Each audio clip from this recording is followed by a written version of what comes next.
历代高达中不乏有以远程火力见长的机体，前有太空老司机飞翼零式，后有月光光心慌慌的 DX 高达。但要说哪台高达射得最远，打得最准，那可能这两位前辈都要靠边站一下了，因为这个名号毫无疑问属于 GN002 力天使高达。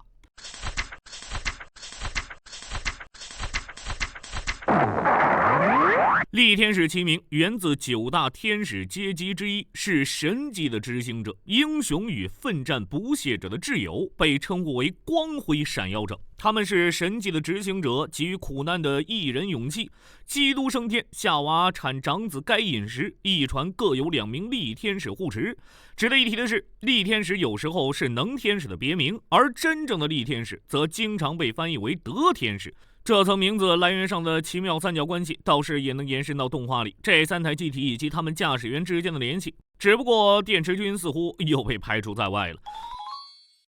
作为高达的力天使，其前身 GNY002 星水女神高达其实并非狙击特化型高达，而是全身安装大量传感器，定位更偏向后方支援和侦察，并且为了给这些传感器让位，导致机体攻防双低，基本无法适应单机作战的情况。介于这些前车之鉴，到了力天使身上，开发思路便开始做出了调整，将其打造成一台长距离射击型机体。于是力天使便走上了藏在角落里打黑枪的不归路，最终成为了一台可以从地球射到大气层的夸张机体。而他的驾驶员尼尔·迪兰迪也非常配合地选择了洛克昂·斯特拉托斯这个特别形象的假名作为自己的代号。洛克昂英语译为锁定，斯特拉托斯则是平流层的意思，可以说是非常契合这台机体的画风了。狙击手界的神乌索普曾经对狙击手这个职业做出过锐评：俺は狙撃手、援護が花道、人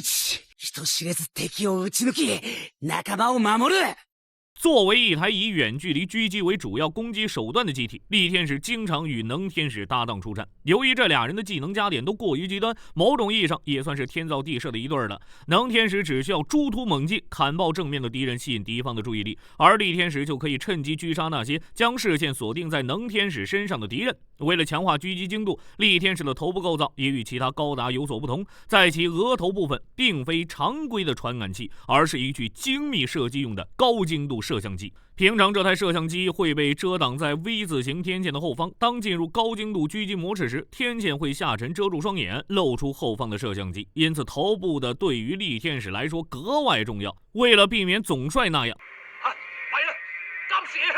的情况出现，力天使的头部两侧还配有2块额外追加的装甲，以增强头部的防御性能。而与头部高精度摄像机联动的是驾驶舱内另一个力天使高达独有的设计，那就是驾驶舱天花板上内藏的步枪型狙击专用操作杆。在进入精密射击状态时，驾驶舱天花板会展开，将其下滑到合适的高度，其准径与额头的高精度摄像机相连。这种尽可能模拟真实狙击手感的设计，大概也是为了最大限度发挥洛克昂高水准狙击能力而设。只不过唯一的问题就是在使用这个特殊操纵杆的情况下，驾驶员就无法正常控制机体行动了。比起想办法让驾驶员多长出2只手臂之类过于不切实际的点子，天人的设计师最终选择了请出了高达系列的经典劳模可能性之球哈罗。只不过这个哈罗里面没有住着大叔，而是搭载着高智能独立的 AI 机器人。力天使驾驶舱内的另一个独特系统就是将哈罗连接机体赋予其控制权的连接基座，在需要洛克昂专心于火器管制时，哈罗会成为机体的治愈担当，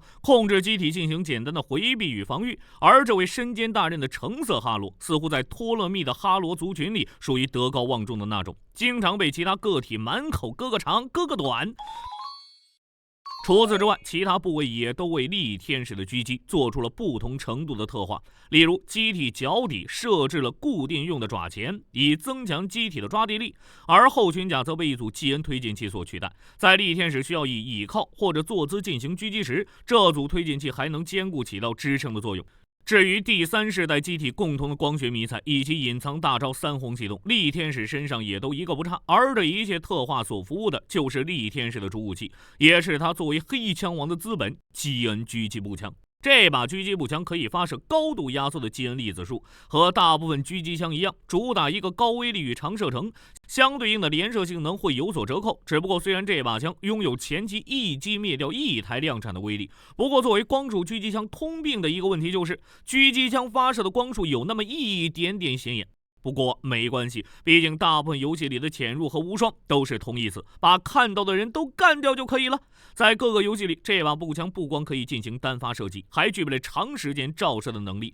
典型例子就是 EXVS 系列，并且为了保持射击时枪身稳定，在这把狙击枪的枪身侧面被安装了一个辅助握柄，以便于基本的双手握持射击姿势。不过由于狙击枪后方还有一个连接手臂的支撑组件，所以在必要的时候单手射击也没有问题。而收纳时，由于力天使前臂、肩膀、腿上都有安装盾牌或者武器所需要的武器挂点，所以在不安装基恩全复式护盾时，一般会挂载于机体的右键。当然了，无数惨痛的历史教训告诉我们，如果影片里的狙击手只会找个地方藏起来狙击的话，那下场往往都比较惨。所以力天使并没有忽视其他武器的搭载。首先，作为机体的补充火力，力天使搭载了2把基恩手枪，作为中近距离战时的主要装备，平常会收纳在专用枪匣中，安装于机体的大腿两侧。不过说实话，其实大部分时候，力天使玩这2把手枪的画面都要比他认真狙击时帅气有型不少，满满的西部片神枪手即视感。这2把手枪在性能上与作为主武器的狙击枪互补，射程更短，单发威力也较小，但是连射性能更强，并且由于体型小，所以使用起来也更加灵活，在中距离战斗中可以发挥出不错的压制力。同样用于中距离作战的还有力天使身上搭载的基恩导弹，其搭载方式深得当年重装高达真传，主要收纳在机体的4片裙甲以及膝盖装甲内侧。在力天使覆盖红色装甲的裆部两边有4片像蝴蝶结一样的装甲，无视时它们是前裙甲，但是当需要发射导弹时，其表层装甲会向四周张开，将裙甲夹层中的导弹发射口对准前方。每一片裙甲都内藏着4连装导弹发射机构，而膝盖装甲则是向前展开，其导弹发射口朝向上方，同样是4连装发射器，加起来一次可以同时齐射24发。虽然力天使导弹的总装弹数不明，不过根据这些收纳导弹发射结构的装甲面积推测，其备弹量应该起码可以支持2-3轮连射。这些导弹主要用于接近防御战，在短时间内制造高密度弹幕来牵制敌人，防止其接近。有意思的是，基恩导弹的破坏方式并非传统导弹那样依靠近距离爆炸，而是在基恩导弹着弹后会展开导弹上的基恩弹膛，将封入导弹内部的压缩基恩粒子喷出，将命中目标从内部破坏。至于力天使的最后一件射击武器，就是那把全局只使用过一次的超高高度射击冲了。这也是力天使作为高达系列最能射机体的保障。这是一把作为其选用武装而设计的超长距离光束炮，其射程足以满足从地表攻击大气圈外目标的任务需求。据说这是考虑到可能会有攻击静止卫星轨道上的目标的情况制造的，并且就算在天人保有的兵器中，这把枪或者说这门大炮也是最高级别的机密事项。其枪身长度基本甚至超过了力天使本体，在使用时会利用外接的大型基恩电容器累积大量的基恩粒子，为此枪身和基恩电容会有多条粒子传输带连接，大量的基恩粒子进行高度压缩后，赋予了其极其夸张长达数万公里的极限射程，实现真正意义上的一柱擎天。同时精度、射击威力都极高，极长距离带来的威力衰减也不严重。相对比较可惜的就是其破坏范围并不大，并且发射一次到下一颗子弹的能量填充完成为止，需要相当长的时间。同时，由于使用时需要攻击的是位于头顶大气层外的目标，所以力天使需要进行一个战争游戏里非常经典的操作——照仰角。机身整体要后仰到几乎躺在地上的程度，为此机体后方的推进器会连接上一个额外的尾部组件支撑机身。实际上仔细看就会发现，这其实就是隔壁电池军座驾主天使身上借来的尾部组件，就连导弹发射口都清晰可见。电池军真不愧是天人中为组织发光发热第一人。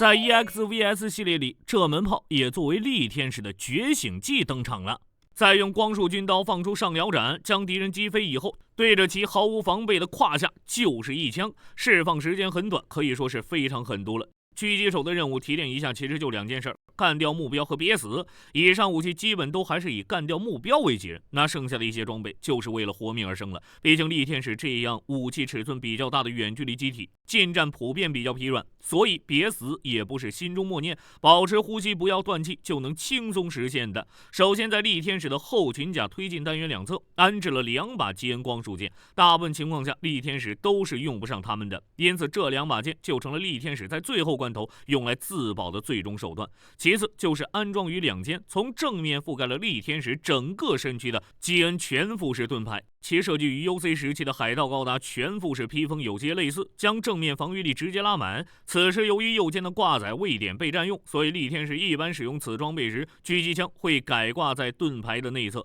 这个盾牌和能天使的7剑一样，在初登场时并没有完成，因此力天使初登场时只有在机体左肩挂了一面较小的盾牌而已。不过这面可靠的盾牌最后却在面对厄运式的围攻中被2000次难驾驶的厄运式的光束军刀贯穿，导致驾驶员洛克昂右眼失明。这次大破也成为了力天使与洛克昂走向毁灭的前兆。最终在与阿里阿尔萨谢斯的决战中，洛克昂将损毁的力天使利用哈罗送回，自己拿着驾驶舱的狙击用操纵杆将其连接在基恩装甲低型残存的主炮上，对着萨谢斯的座天使2号机开出了最后一炮。虽然这一击重创萨谢斯，但洛克昂所在的主炮也被座天使2号机击中。洛克昂本人在重伤的情况下被卷入主炮的爆炸中就此身亡。力天使回归托勒密时，哈罗反复重复着洛克昂的空洞声音，估计也成了不少观众难以忘记的回忆。不过虽然力天使是00第1季的被害担当，但是其人气一直很高，